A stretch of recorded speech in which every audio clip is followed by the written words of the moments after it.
Assalamualaikum warahmatullahi wabarakatuh. Waalaikumsalam warahmatullahi wabarakatuh. Alhamdulillah, syukurillah. Puji syukur kepada Allah Subhanahu wa taala atas segala nikmat yang telah diberikan. Nikmat iman, nikmat Islam, nikmat sehat, sehingga pagi ini kita bisa melaksanakan kewajiban kita sebagai muslim menunaikan ibadah salat subuh berjamaah. Selawat dan salam kita curahkan pada baginda Rasul Nabi besar Nabi Muhammad Sallallahu alaihi wasallam. Melanjutkan untuk pembacaan Quran surat An-Nisa ayat 104. Ayat Quran surat An-Nisa 101. A'udzu billahi minasyaitonir rajim. Bismillahirrahmanirrahim. Wa idza darabtum fil ardi falaysa 'alaikum junahun an taqsuru minas sholati in khiftum an yaftinakum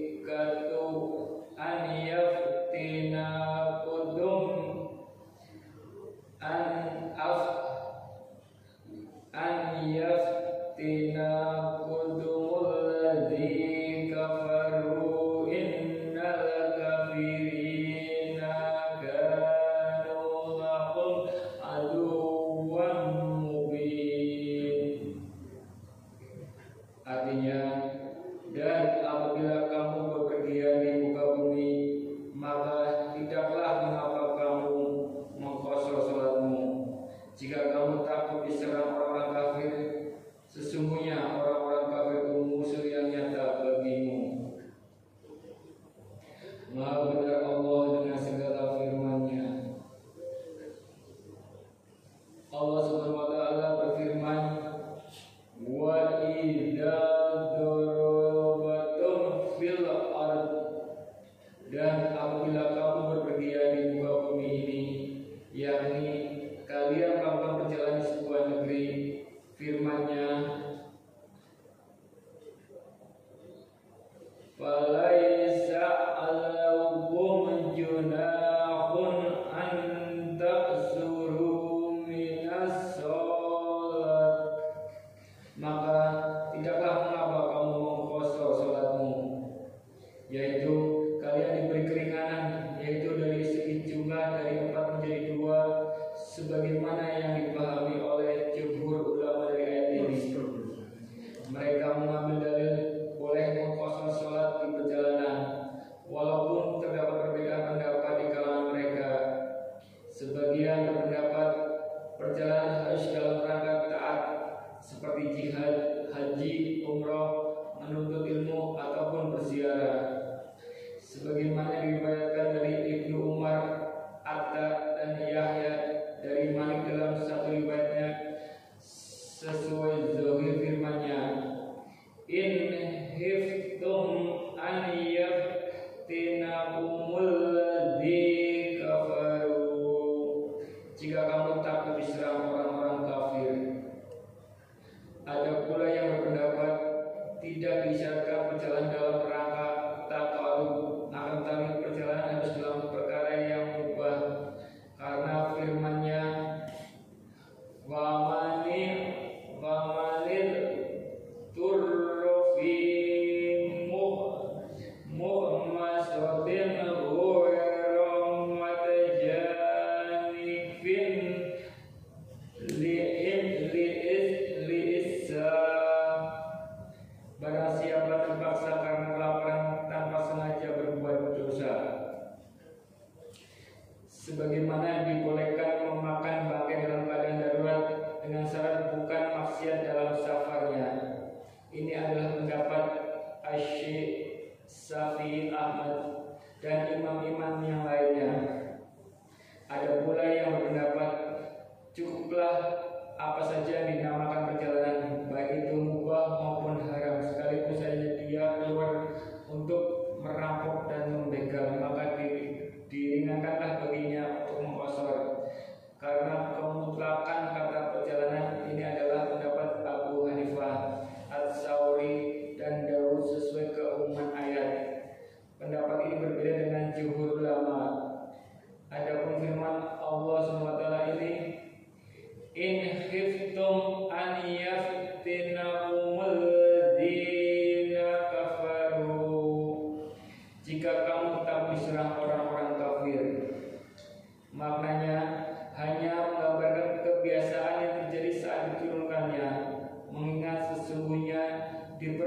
masa Islam setelah hijrah, kebanyakan perjalanan mereka adalah penuh rasa takut.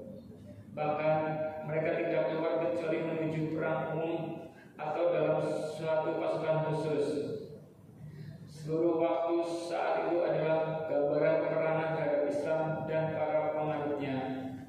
Menurut kaidah, apabila madhub bahasa Nash terkait kebiasaan atau peristiwa, maka tidak berlaku mafhumnya, istibat atau analisis. Seperti firman Allah SWT, wala tu'rihu fayatikum alal bihul in aradna tahassuna. Dan janganlah kamu paksa budak-budak wanitamu untuk melakukan pelacuran, sedang mereka sendiri menginginkan kesucian. Serta warabba ibukumul ladzi umulqi fi hajurikum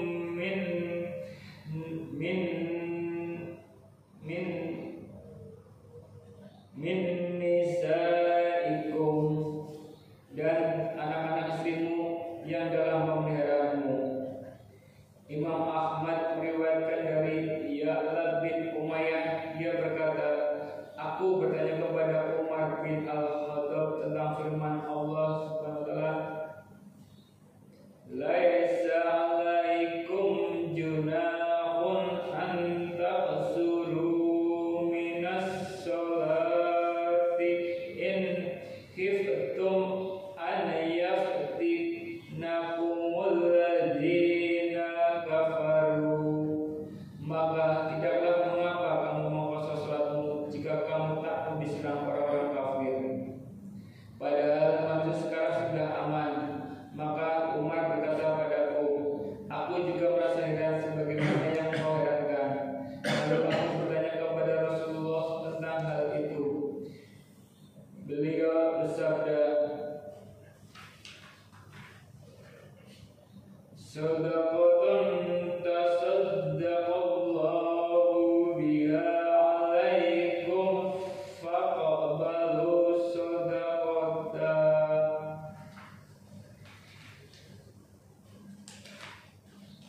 Itulah sedekah yang diberikan Allah kepada kalian, maka terimalah sedekahnya.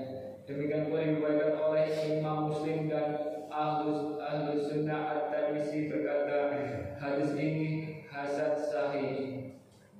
Abu Bukhari berkata, Ma'mar Abdul Warid menceritakan kepada kami, Yahya bin Abu Shihab menceritakan kepada kami, ia berkata, aku mendengar Anas berkata, kami keluar bersama Rasulullah SAW dari Madinah menuju Makkah.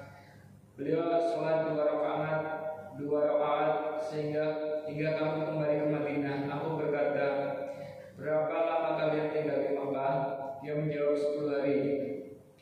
Demikian pula yang dikeluarkan oleh jamaah.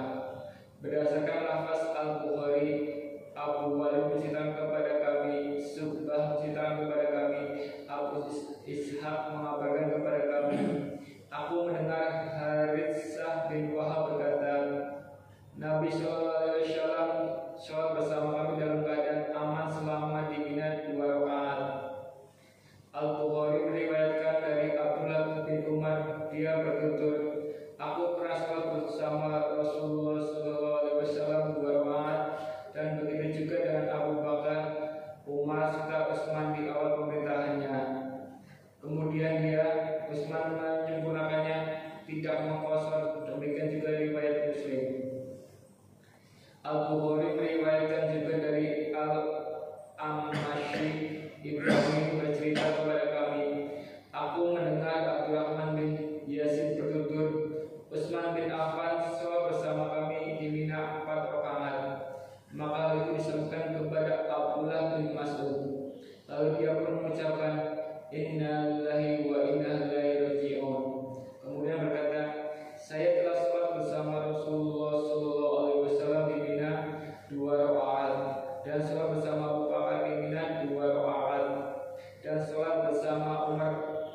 Inina juga 2 rakaat. Semoga 2 rakaat dari 4 rakaat itu diterima. Hadis-hadis ini menunjukkan secara tegas bahwa syarat sholat qasar bukan adanya kondisi takut. Untuk itu sebagian ulama ada yang berkata bahwa yang dimaksud qasar di sini adalah qasar kaifiyat, meringkas cara, bukan meringkas bilangan rakaatnya. Karena bilangan sholat itu aslinya 2 rakaat. Inilah pendapat Mujahid, Adz-Dzahab dan Asy-Syubi. Sebagaimana akan datang penjelasannya. Mereka berpegang pula dengan hadis yang diriwayatkan Imam Malik dari Aisyah bahwa dia berkata, sholat diwajibkan 2 rakaat di dalam safar dan mukim. Lalu hal itu ditetapkan untuk sholat di waktu safar dan ditambahkan pada sholat waktu mukim. Hadis ini diriwayatkan oleh Al-Bukhari dan Muslim dari Yahya bin Yahya serta Abu Daud dari Al-Qanabi dan An-Nasyai dari Qutaibah, juga oleh Imam Malik dengan lafaz tersebut. Mereka para ulama berkata, apabila asal sholat dalam safar itu 2 rakaat, maka bagaimana mungkin maksud qasar di sini adalah qasar dalam bilangan rakaatannya? Karena sesuatu yang merupakan bentuk hukum asal maka tidak mungkin dikatakan terhadapnya seperti ini. Falaisa 'alaikum junahun an taqsuru minas shalah, maka tidaklah mengapa kamu qasar salatmu. Hal yang lebih jelas lagi penunjukannya dari ayat ini adalah hadis yang diriwayatkan oleh Imam Ahmad dari Umar. Dia berkata, sholat safar 2 rakaat, sholat duha 2 rakaat, sholat Idul Fitri 2 rakaat, dan sholat Jumat 2 rakaat adalah sempurna tanpa qasar menurut lisan Rasulullah SAW. Hal yang sama diriwayatkan pula oleh An-Nasyai, Ibnu Majah dan Ibnu Hibban dalam kitab Sahihnya menurut beberapa jalur periwayatannya dari Subaid Al-Yamni. Sanad hadis ini sesuai dengan syarat Muslim menukilkan dalam Sahihnya, juga Imam Abu Daud, An-Nasyai dan Ibnu Majah dari Abdullah bin Abbas. Dia bertutur, Allah mewajibkan sholat atas lisan Nabi kalian Muhammad SAW di tempat 4 rakaat dan di dalam perjalanan 2 rakaat serta pada waktu takut 1 rakaat. Sebagaimana ditempatkan itu ada sholat sebelum dan sesudahnya, begitu pula dalam perjalanannya. Hadis riwayat Ibnu Majah ini adalah benar dari Ibnu Abbas.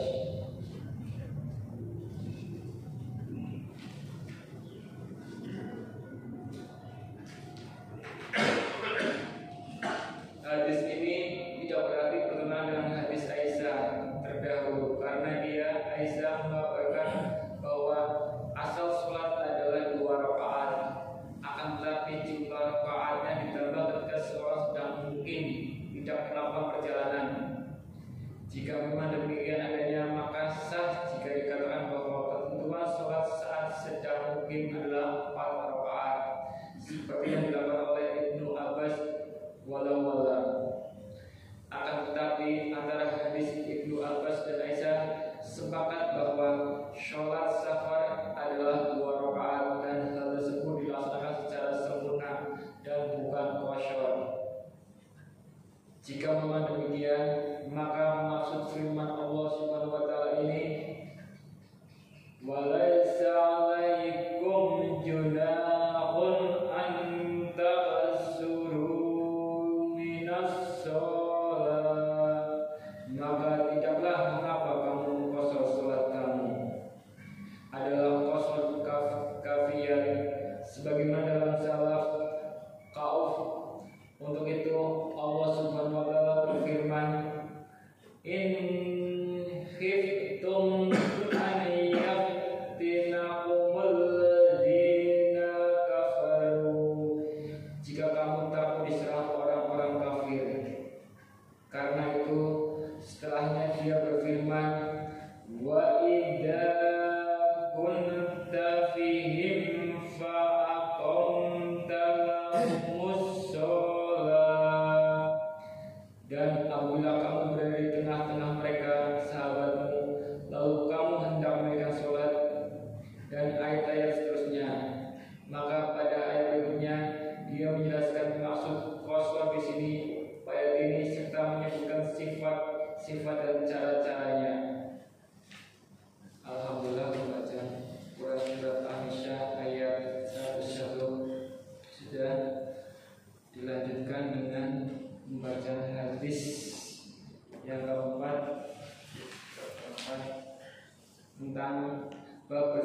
lemah lembut terhadap anak yatim, anak perempuan, orang-orang lemah lainnya, orang-orang miskin, dan orang-orang cacat, serta berbuat baik kepada mereka, mengasihi mereka, bersikap rendah diri dan rendah hati terhadap mereka.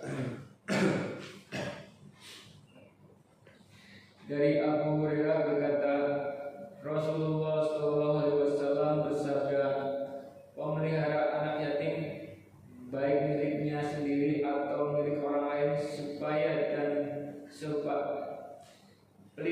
pemelihara anak yatim, baik miliknya sendiri atau milik orang lain, saya dan dia seperti kedua jari di dalam surga. Perawi hadis ini Malik bin Anas misalkan dengan menggunakan jari telunjuk serta jari tengahnya. Hadis riwayat Muslim. Penjelasan sabda Nabi, pemelihara anak yatim baik miliknya sendiri atau milik orang lain, maksudnya keluarganya sendiri atau orang lain yang masih keluarganya seperti anak yatim yang dipelihara oleh ibunya, kakeknya, saudaranya atau kerabatnya yang lain. Wallahu a'lam. Al-Nawawi berkata, keutamaan ini diperoleh orang yang memelihara anak yatim dengan hartanya sendiri atau harta anak yatim dengan status kewalian menurut syariat. Ulangi. Dari Abu